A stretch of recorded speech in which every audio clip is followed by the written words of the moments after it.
Lot of people have understood management as a way of throwing their weight around. Can I tell you a joke? Are you okay?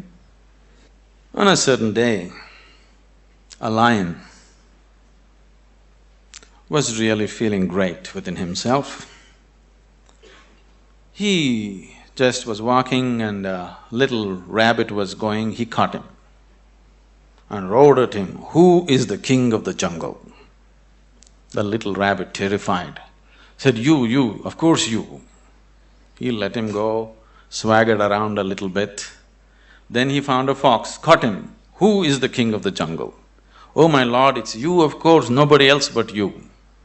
Then he swaggered around a little bit, caught a few more animals, everybody screamed out of fear, "You are the king of the jungle." Then he was in full swagger, like a manager, king of the jungle Walked into a clearing in the jungle, there was a huge tusker standing. He went, stood in front of him and asked, "Who is the king of the jungle?" The tusker took his trunk, rolled him up, picked him up, twirled him around, smashed him to the ground. His back broke. Then the lion said, "You could have just told me."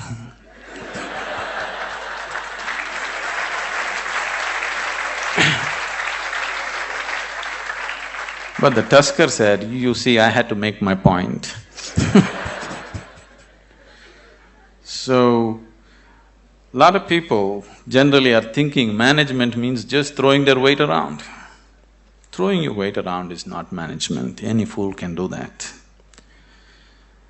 If you manage a situation, not just things happening there, people should feel elevated just being in that space, otherwise it is not management. Above all, if you go to your place and you manage a situation, you must feel wonderful being there.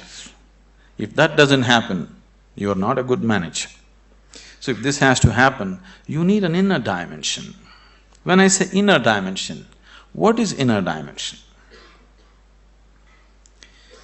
When I say inner, I'm not just talking about the body or the mind, because both this body and mind you gathered from outside in certain ways, isn't it? For example, this physical body, when you were a child, this body was only this much. Now it's become this much. How did this happen? How did this happen? That's a question. How did this happen? You grew up, how did it happen, I'm asking?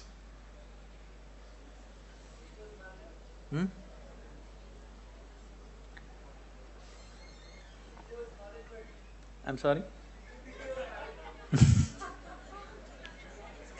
How did it happen? How did all this body happen?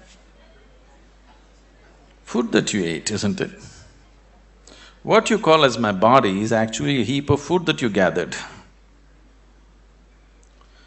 What you call as food is just a piece of earth that you convert it into food and make it into body, isn't it?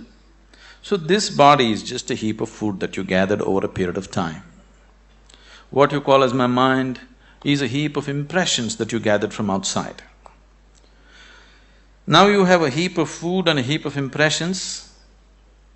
If this much gathering has to happen, something more than this must exist, isn't it?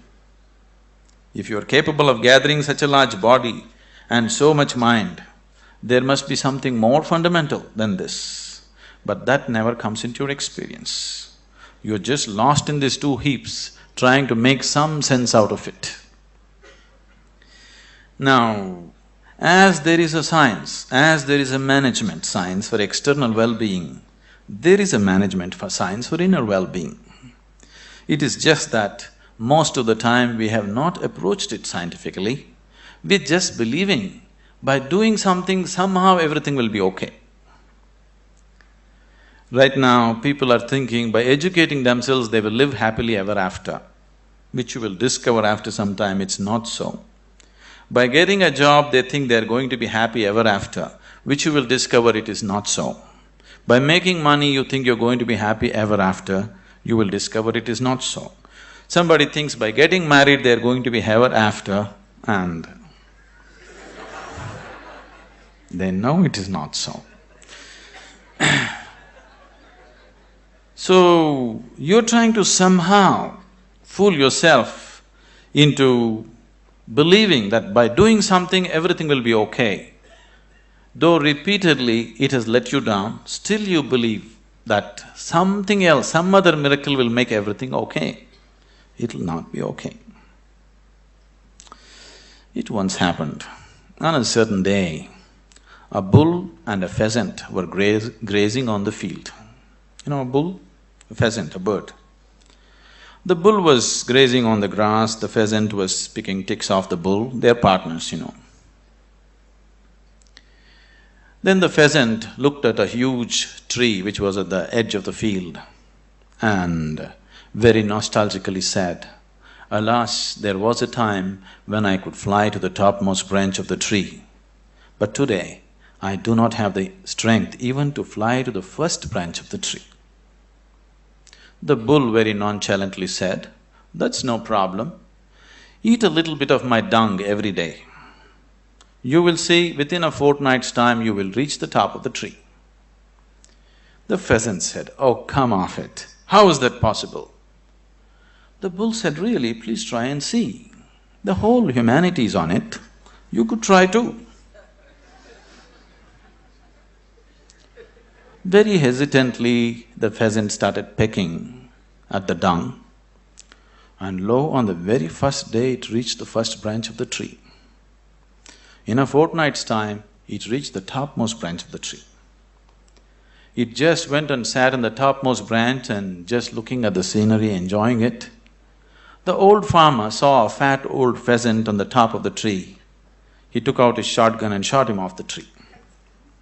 So the moral of the story is, even bullshit can get you to the top, but never lets you stay there.